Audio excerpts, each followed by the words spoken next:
2025년 7월, 일본 정부가 재류 외국인 문제의 사령탑 조직을 내각관방에 신설했습니다. 78명 규모의 추진실이 출범했죠. 이건 단순한 조직 개편이 아닙니다. 지금 일본이 외국인 정책을 완전히 재설계하려는 신호탄일 수 있습니다.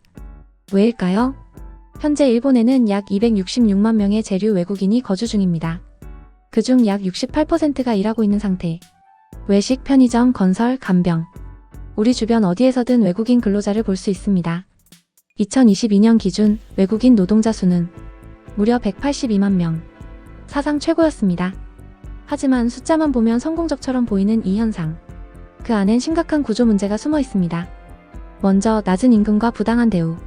기술 실습생의 약 44%가 실제로는 최저임금 위반, 초과 근무 수당 미지급, 과도한 비용 공제 등 노동 착취에 가까운 환경에서 일하고 있습니다.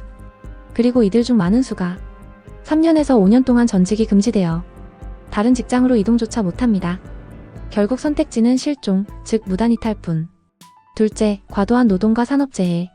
건설, 제조, 간병 등 일본인이 기피하는 고강도 직종에서 외국인들이 집중되어 있으며 이로 인해 사망이나 중상에 이르는 산재도 꾸준히 발생하고 있습니다. 작업 중 팔이 끼이거나 물건에 깔리는 사고.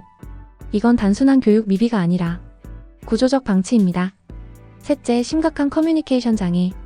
일본 내 기업 대상 설문조사에 따르면 외국인 고용 시 가장 큰 문제는 1위 일본어 능력 부족, 2위 일본인 직원과의 의사소통. 이 두 항목만으로 49%의 문제를 차지합니다. 외국인 노동자의 상담 1위가 퇴직, 2위가 직장 내 괴롭힘, 3위가 해고입니다. 그중 상당수는 소통 부족에서 비롯된 갈등입니다. 그렇다면 왜 일본 정부는 지금 이 시점에 사령탑 조직을 만든 걸까요?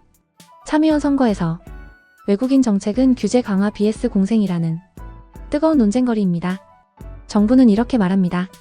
일부 외국인의 범죄, 사회보장제도의 부정 이용 등으로 국민이 불안과 불공정을 느끼고 있다. 그래서 출입국 관리, 사회보험 미납 방지, 외국인에 의한 토지 취득 제한 등 강경한 규제 방향도 포함됩니다. 하지만 그 반대편에는 외국인의 잠재력을 활용하자는 공생 메시지도 존재합니다. 그렇다면 외국인을 고용하는 기업 입장에서는 어떤 문제가 있었을까요?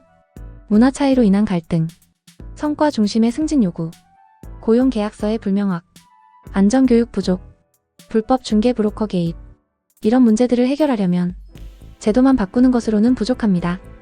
기업과 현장, 그리고 일본 사회 전체의 외국인에 대한 인식 전환이 함께 가야만 진짜 해결이 됩니다. 그렇다고 외국인 고용이 문제만 있는 것은 아닙니다. 외국인을 고용함으로써 얻는 이점도 분명합니다. 인력 부족 해소, 젊고 유능한 인재 확보, 조직 내 새로운 시각과 활력, 글로벌 진출 기반 마련. 특히 중소기업에게는 일본인보다 더 적극적이고 도전적인 외국인이 큰 자산이 될 수 있습니다. 일본은 이제 선택의 기로에 서 있습니다. 지금까지처럼 싸게 쓰고 다 쓰면 돌려보내는 방식인지, 아니면 함께 일하고 함께 성장하는 모델을 만들 것인지. 이건 단순한 제도의 문제가 아니라 일본 사회가 외국인을 어떤 존재로 볼 것인가에 대한 철학의 문제입니다. 지금 만들어진 사령탑 조직, 정말 현장의 목소리를 반영한 실질적 개혁을 할 수 있을까요? 앞으로 일본이 인구 감소와 노동력 부족이라는 위기를 진정으로 극복할 수 있을지.